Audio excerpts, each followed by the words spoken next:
Presidência da República. Casa Civil. Subchefia para Assuntos Jurídicos.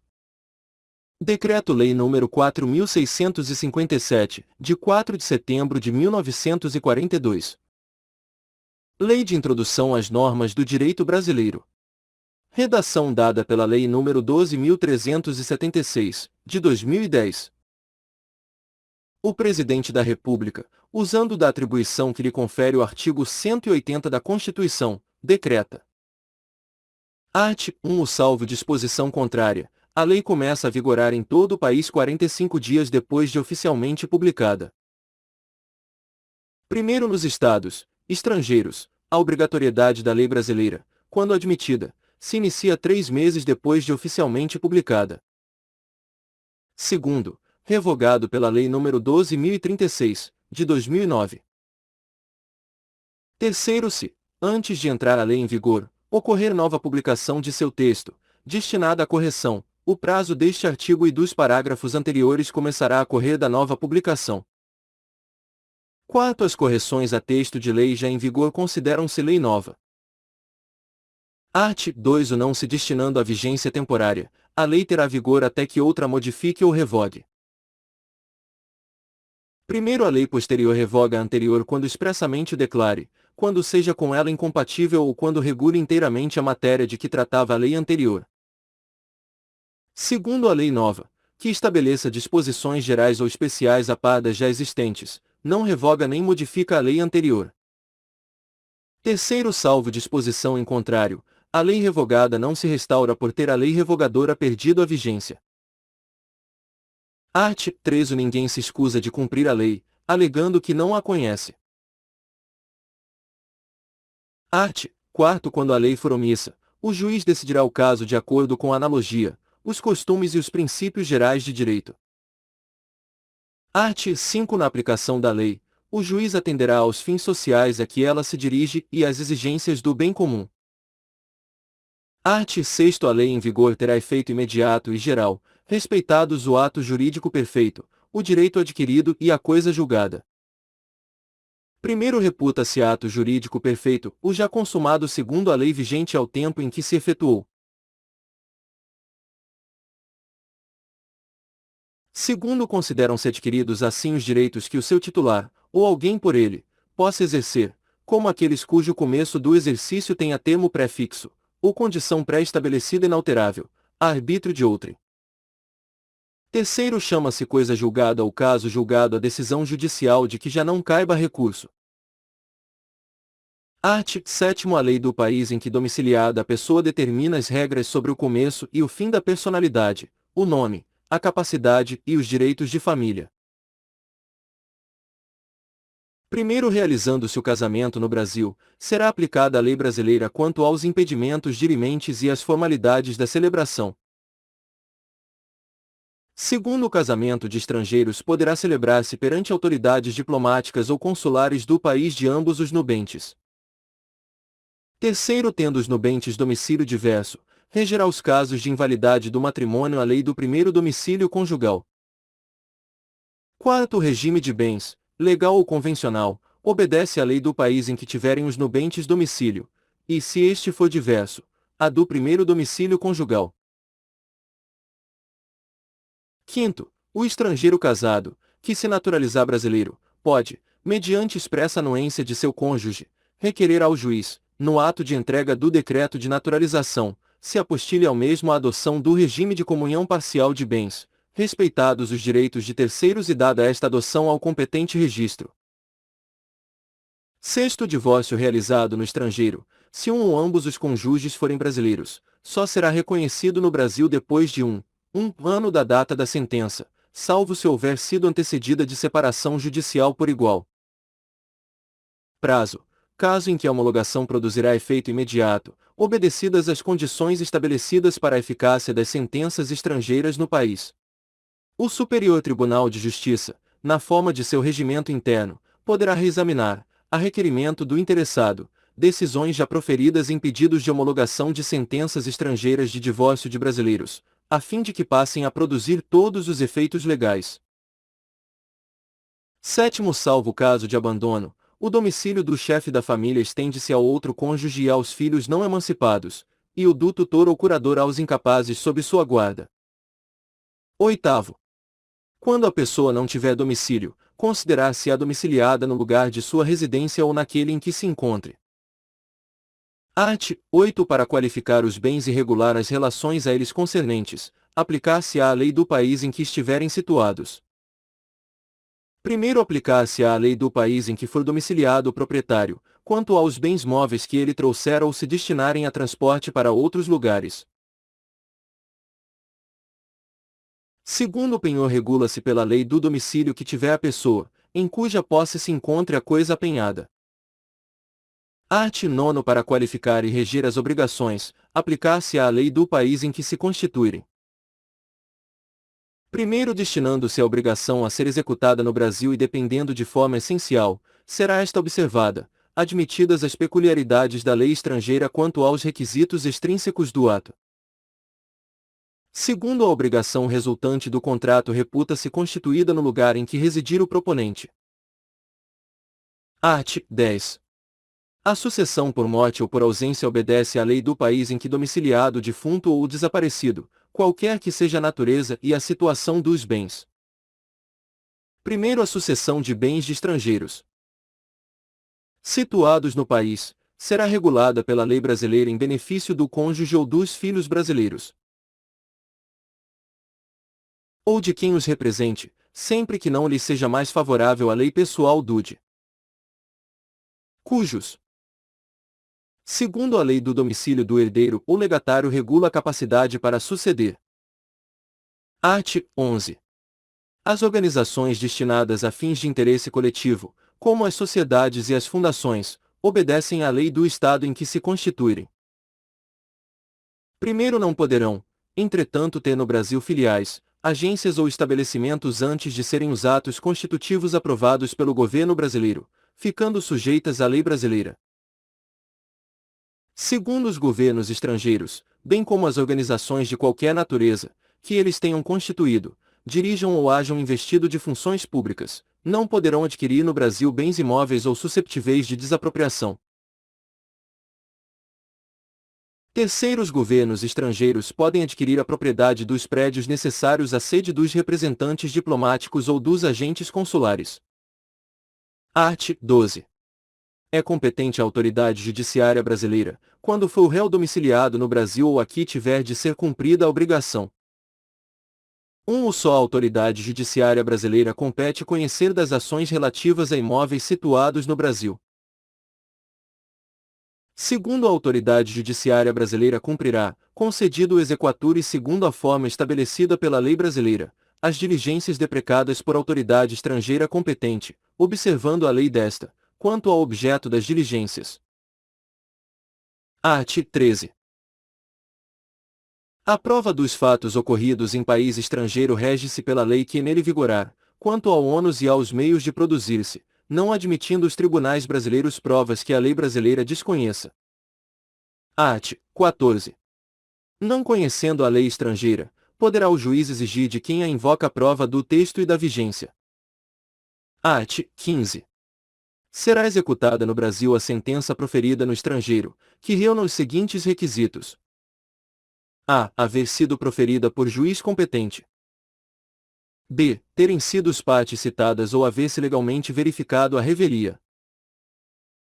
C. Ter passado em julgado e estar revestida das formalidades necessárias para a execução no lugar em que foi proferida.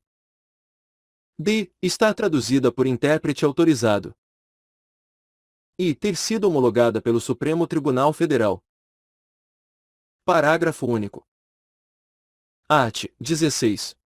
Quando, nos termos dos artigos precedentes, se houver de aplicar a lei estrangeira, ter-se-á em vista a disposição desta, sem considerar-se qualquer remissão por ela feita a outra lei. Art. 17. As leis, atos e sentenças de outro país, bem como quaisquer declarações de vontade, não terão eficácia no Brasil, quando ofenderem a soberania nacional, a ordem pública e os bons costumes. Art. 18. Tratando-se de brasileiros, são competentes as autoridades consulares brasileiras para lhes celebrar o casamento e os mais atos de registro civil e de tabelionato, inclusive o registro de nascimento e de óbito dos filhos de brasileiro ou brasileira nascido no país da sede do consulado.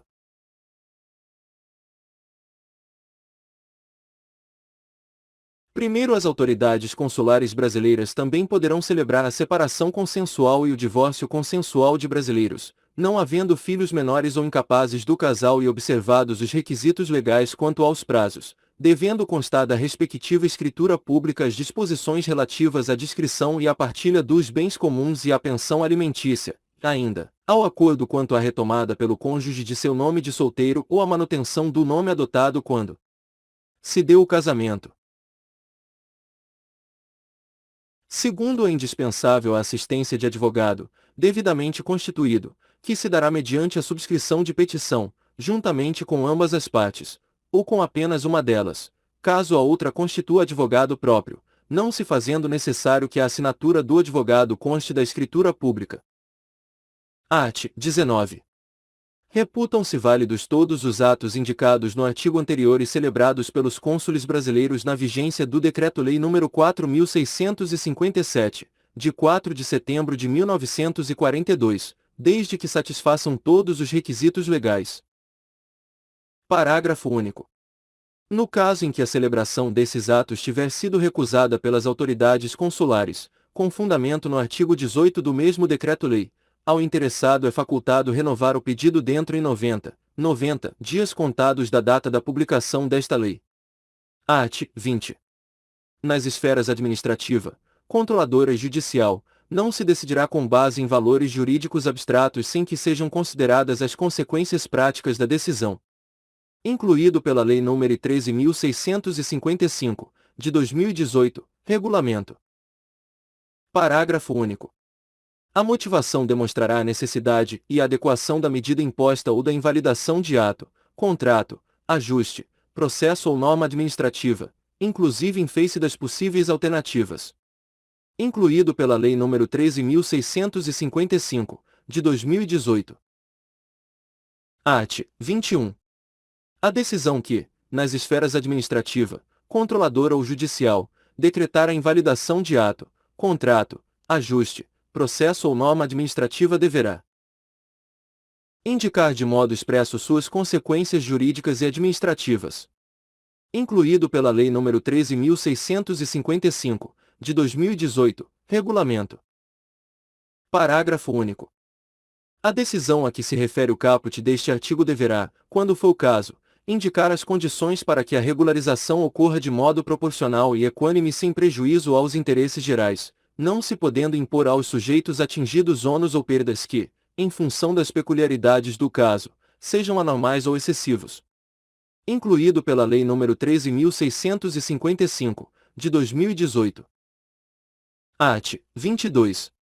Na interpretação de normas sobre gestão pública, serão considerados os obstáculos e as dificuldades reais do gestor e as exigências das políticas públicas a seu cargo, sem prejuízo dos direitos dos administrados. Regulamento.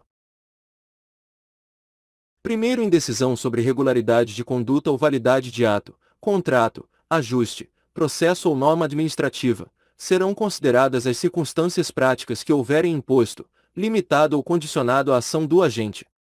Incluído pela Lei nº 13.655, de 2018.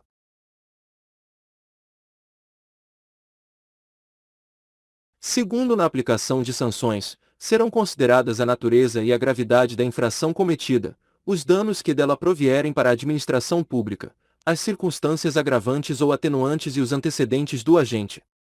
Incluído pela Lei nº 13.655, de 2018.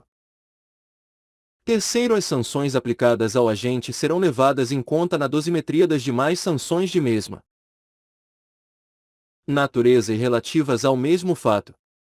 Incluído pela Lei nº 13.655, de 2018.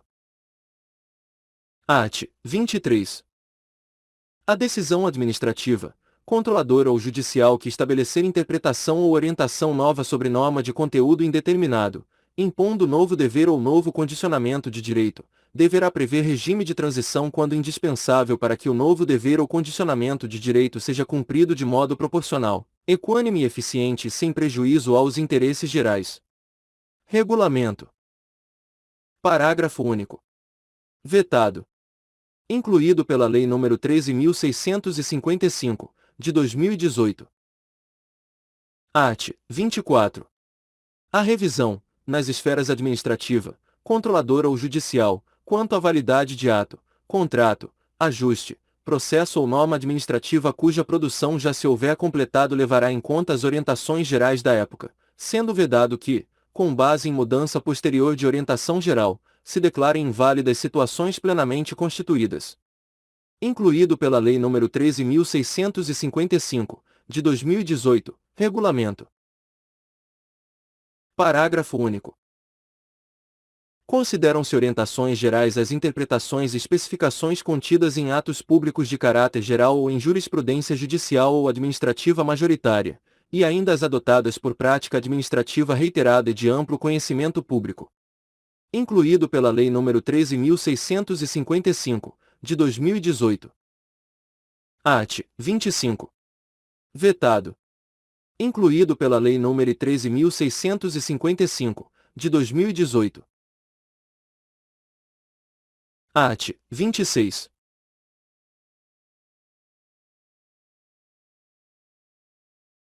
Para eliminar irregularidade, incerteza jurídica ou situação contenciosa na aplicação do direito público, inclusive no caso de expedição de licença, a autoridade administrativa poderá, após oitiva do órgão jurídico, e, quando for o caso, após realização de consulta pública, e presentes razões de relevante interesse geral, celebrar compromisso com os interessados, observada a legislação aplicável, o qual só produzirá efeitos a partir de sua publicação oficial.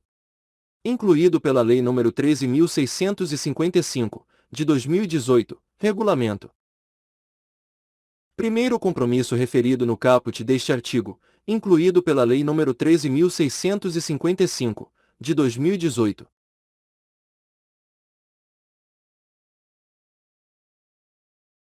E buscará solução jurídica proporcional, equânime, eficiente e compatível com os interesses gerais, incluído pela Lei nº 13.655, de 2018. Segunda vetado, incluído pela Lei nº 13.655, de 2018. Terceira, não poderá conferir desoneração permanente de dever ou condicionamento de direito reconhecidos por orientação geral, incluído pela Lei nº 13.655, de 2018. Quarta, deverá prever com clareza as obrigações das partes, o prazo para seu cumprimento e as sanções aplicáveis em caso de descumprimento. Incluído pela Lei nº 13.655, de 2018. Segundo, vetado. Incluído pela Lei nº 13.655, de 2018. Art. 27. A decisão do processo, nas esferas administrativa, controladora ou judicial, poderá impor compensação por benefícios indevidos ou prejuízos anomais ou injustos resultantes do processo ou da conduta dos envolvidos. Incluído pela Lei nº 13.655, de 2018, Regulamento. Primeiro, a decisão sobre a compensação será motivada, ouvidas previamente as partes sobre seu cabimento, sua forma e, se for o caso, seu valor. Incluído pela Lei nº 13.655, de 2018. Segundo, para prevenir ou regular a compensação, poderá ser celebrado compromisso processual entre os envolvidos. Incluído pela Lei nº 13.655, de 2018. Art. 28. O agente público responderá pessoalmente por suas decisões ou opiniões técnicas em caso de dolo ou erro grosseiro. Incluído pela Lei nº 13.655, de 2018, Regulamento. Art. 29.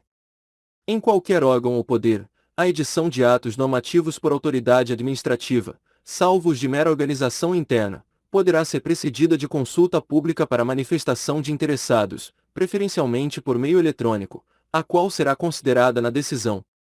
incluído pela Lei nº 13.655, de 2018, vigência, regulamento.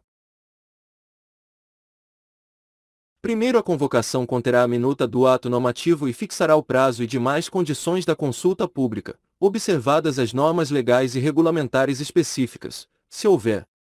Incluído pela Lei nº 13.655, de 2018, vigência. Segundo, vetado.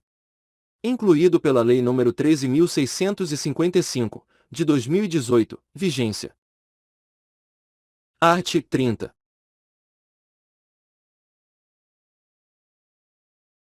As autoridades públicas devem atuar para aumentar a segurança jurídica na aplicação das normas, inclusive por meio de regulamentos, súmulas administrativas e respostas a consultas. Incluído pela Lei nº 13.655, de 2018, regulamento. Parágrafo único. Os instrumentos previstos no caput deste artigo terão caráter vinculante em relação ao órgão ou entidade a que se destinam, até ulterior revisão. Incluído pela Lei nº 13.655, de 2018.